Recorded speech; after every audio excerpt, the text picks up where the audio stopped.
There's a moment I'll never forget.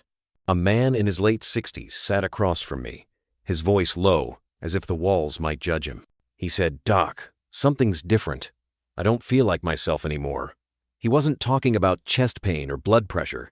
He was talking about a quiet emptiness, the kind that creeps in late at night, when the house is still and a man is left with only his thoughts and habits. It wasn't anything dramatic. No fall, no diagnosis, just a fading spark. And it haunted him. This man had raised a family, worked his body hard for decades, played by the rules. But in the privacy of his own routine, the little rituals, no one else sees something had shifted. He was doing what he'd always done, but now it left him more drained than restored, and he didn't know why. I'm Dr. Thomas Leighton. I've listened to retired soldiers, factory workers who gave their lives to labor, and fathers who once hoped but now feel worn down. They all carry a quiet burden, and more often than not, they've never spoken a word of it aloud. If you're a man over 60, I'd like to walk beside you for a few moments, because there's one private habit that many men believe is harmless, even healthy, but after 60, it can start quietly eroding your energy, your confidence, and your most personal sense of self. And that habit is how we relate to our own bodies, especially in solitude. If this message speaks to you, type 1. If you're unsure, type 0. Either way, thank you for listening. Now, let's look gently at what might be going on. When we were younger, touch came with ease. Urges arrived like clockwork. Release was simple, almost automatic. But something happens as we age. The wiring changes. Blood doesn't flow quite the same. Hormones soften. The body becomes more delicate, more deliberate. But most men don't adjust. They still try to do things the way they did at 35. Same pressure, same speed, same expectations. And when it doesn't feel the same, they push harder, force the moment, desperately try to chase what used to come so naturally. That's where the damage begins. It's not dramatic, no sharp pain, no visible injury. But beneath the surface, small things begin to fray. Micro tears in tissue, tension in the pelvic floor, inflammation in places no one warned you about. The prostate, especially, becomes vulnerable, a small gland, but a powerful one, tied to your comfort, your flow, and your sleep. I've had patients come in with groin aches, frequent nighttime urination, or a slow decline in sensitivity. They thought it was just age, but often it traced back to a quiet, unexamined habit. The first mistake? Forcing release without recognizing the body's signals. It's like revving an old engine too hard. You don't see the damage right away, but one day, it doesn't start. One man, 72, told me, "Doc, I keep trying to make it work. I don't want to give up." And I said, "You don't need to give up. You just need to stop pushing. Start listening, because there is another way." Instead of chasing climax, slow down. Touch yourself like you would a trusted partner with patience, curiosity, and care. Focus on sensation, not performance. Let desire rise naturally, not from a screen, not from memory, but from presence. That's when the healing begins. And if you're finding this helpful, or you're just starting to think differently about your health after 60, consider hitting the subscribe button. That way, you won't miss future insights made just for men like you. But the quiet damage doesn't stop with the body. Sometimes, it rewires the mind. There's another habit, one that's even more common and even more misunderstood. I remember a patient, late 60s, a good man. He leaned in close, like he didn't want anyone to hear. "Doc," he said, "I can't feel anything anymore, not unless I'm watching something." He meant pornography. Not occasionally, not for connection, but daily, habitually, almost like a drug. And that's what it had become. At this age, the brain responds differently. High-speed, high-intensity images flood the reward system. But over time, they desensitize it. What once sparked arousal now feels dull. What once brought pleasure now barely registers. And so, the chase begins. Longer sessions, more extreme content. And all the while, your brain is pulling further away from the real thing, from closeness, from touch, from the quiet beauty of shared presence. This isn't about shame. It's about biology. Overuse of visual stimulation retrains the mind. It makes real-world intimacy harder. Physical affection feels flat. Emotional connection becomes distant. Some men even begin to feel depressed, disconnected, or unsure of who they are. I've seen it bring grown men to tears. They miss what they didn't even realize they'd lost: the warmth of skin, the thrill of anticipation, the way a partner's breath can speak louder than any screen. But I've also seen recovery. Because the brain, like the body, can change.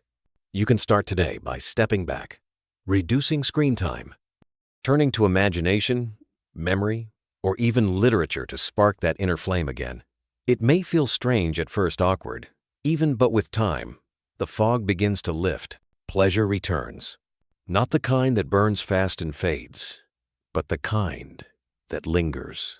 That's the second silent mistake: relying solely on external images, when what your soul craves is something far deeper. And when we return, we'll explore a third habit, one that doesn't just weaken the mind or body, but slowly drains your very energy for life. He was 71, trim build, always polite. Came in one day and said, "Doc, I think I'm just getting old. I'm tired all the time. I can't focus. I've lost interest in almost everything." We ran some tests. Nothing alarming. He wasn't sick. His diet was fair, but something was off. So I asked gently, "How often are you touching yourself these days?" He paused, looked embarrassed, then said, "Almost every day, sometimes twice. Helps me fall asleep." But it wasn't helping. You see, there's a belief that's followed many men from youth that ejaculation is always good, always healthy, always a release. And in younger years, that may have been mostly true. But after 60, the body changes its rules. Hormonal recovery slows. The nervous system resets more slowly. Energy isn't limitless anymore. It's something to be protected, nurtured. Frequent self-pleasure, especially out of boredom or stress, isn't harmless. It becomes a drain. Not because the act is wrong, but because the timing, the frequency, and the intent no longer fit the season of life you're in. It's like watering a plant every hour. At first, it seems nurturing, but eventually, the roots drown. What's tricky is how quiet the toll becomes. You don't feel it after one night, or even a few.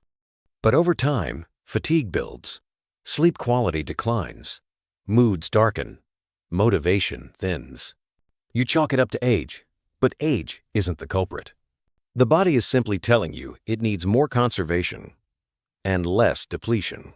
I've seen men regain a surprising level of clarity and energy just by cutting back.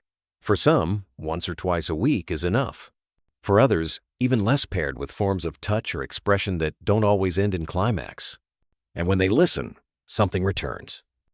A sense of control, a feeling of being rooted again. The fog lifts, not entirely, not overnight, but enough to remember who they are underneath the fatigue. Because what's draining you might not be what you think. Now, there's one more habit. It's often overlooked, even by doctors, but it may be the most physically damaging of all, especially for a gland most men don't think about until there's a problem. The prostate. I had a patient, 68, who came in with a subtle complaint. Not pain, not urgency, just pressure. A sense that something wasn't quite right after climax. A heaviness in his lower abdomen. A nagging discomfort he couldn't explain. He was active, healthy, hadn't changed much in years. But when I asked about how he stimulated himself, his posture, his technique, we uncovered the issue. After 60, the prostate becomes more sensitive, more reactive. It's a small gland, about the size of a walnut, but it plays a central role in male sexual health, bladder control, and even sleep quality. And here's what many don't realize. How you position yourself during self-pleasure and how you care for your body afterward can either protect or inflame this vital part of you. Slouching while seated, applying pressure to the perineum, that area between the scrotum and anus, skipping the simple act of urinating after climax. All of it can create a slow buildup of irritation. Over time, this can lead to chronic inflammation or prostatitis with symptoms that disrupt your daily life. You may start waking up more at night, notice a weak stream, feel tension in your pelvis, or just carry an invisible discomfort that never quite goes away. And because it happens slowly, most men never connect it to what they're doing in private.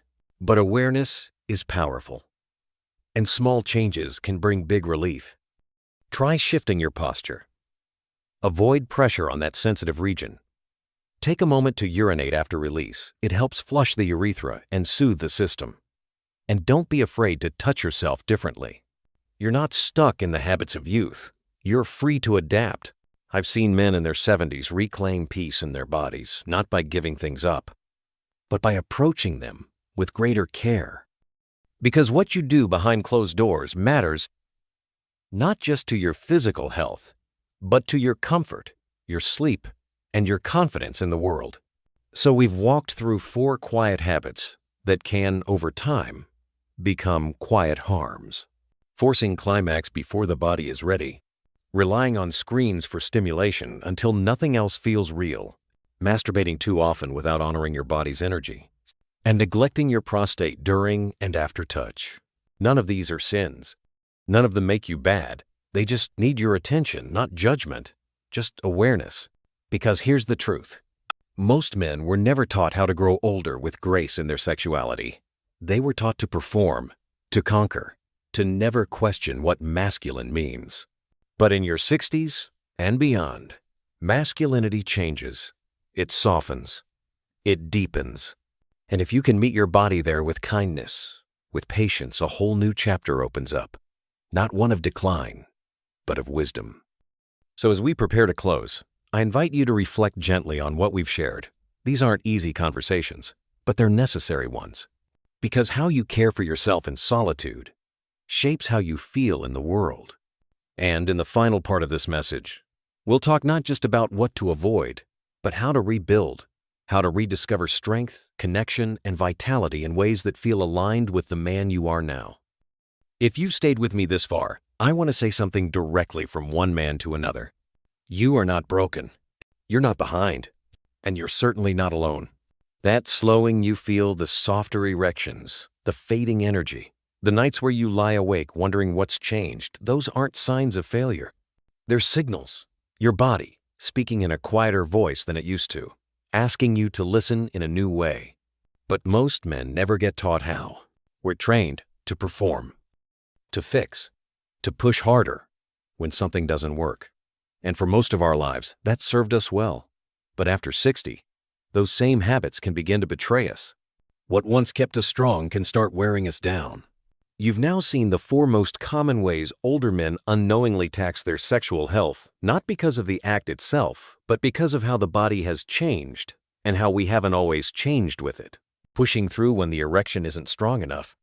Letting a screen take the place of sensation. Touching yourself too often. Not realizing your energy is slowly leaking away. And neglecting the prostate, a small but mighty part of you that deserves care. None of these are headline mistakes. They don't arrive with drama. They arrive quietly, over weeks and years, until one day you feel like a stranger in your own skin. And that's where many of my patients find themselves when they come to me. Some feel ashamed. Some feel numb. Some feel angry they were never warned. I remember one man, a retired machinist, who said, "Doc, I thought this was just what getting old feels like, but I didn't know I was doing it to myself." He wasn't blaming himself. He was waking up. That's the invitation I want to leave you with. Not guilt, not fear, but awareness. Because awareness leads to choice, and choice leads to change. You don't need to erase everything you've done. You don't need to fix your past. You just need to begin where you are with a little more gentleness. That might mean giving yourself more time. Letting desire build slowly. Touching in a different way. Using your imagination. Your memories not because screens are evil, but because your soul deserves more than pixels. It might mean cutting back not out of shame, but as a kindness to your nervous system. It might mean finishing less often, but feeling more. And over time, what returns isn't just arousal or strength. It's something deeper. It's presence. It's peace. It's that quiet, knowing that you're no longer fighting your body. You're in partnership with it. This isn't just about sex. It's about how you walk through the world, how you feel when you wake up, whether you carry yourself with shame or with self-respect. Whether you believe, deep down, that you still matter not because of what you can do, but because of who you are. And make no mistake, you do matter. Your comfort matters. Your pleasure matters. Your ability to feel connected to your partner, to your body, to life still matters. You haven't aged out of those things. You've earned them. And if no one else has told you lately, let me be the one to say it. There is still joy ahead, still tenderness, still a depth of intimacy you may have never known, even in your younger years. But it asks something different of you now. It asks for patience, for curiosity, for a willingness to unlearn what no longer serves you. And the beautiful part? Change is possible at any age. I've seen men in their 60s, 70s, even 80s rediscover a kind of sensual wisdom that had been waiting for them all along beneath the performance, beneath the pressure. All it takes is noticing and choosing differently. So, if you've recognized yourself in anything we've discussed, take one small step. Don't promise yourself a new life. Just ask yourself a new question. What does my body need today? Not, how fast can I finish? Not, why can't I feel what I used to? Just, what do I need right now? And let your answer be enough. If this message touched you, perhaps share it quietly, as it was shared with you. There are other men, just like you, who might be carrying the same quiet confusion, the same fading spark, the same questions they're afraid to ask out loud. And maybe this message is what helps them start to listen not just to me, but to their own bodies. I'll be here for the next chapter. In our next guide, we'll talk about how to strengthen your erections, support your prostate, and boost your energy after 60 without shame, without pills, and without gimmicks. But for now, thank you for being here. And thank you for caring enough to ask the hard questions.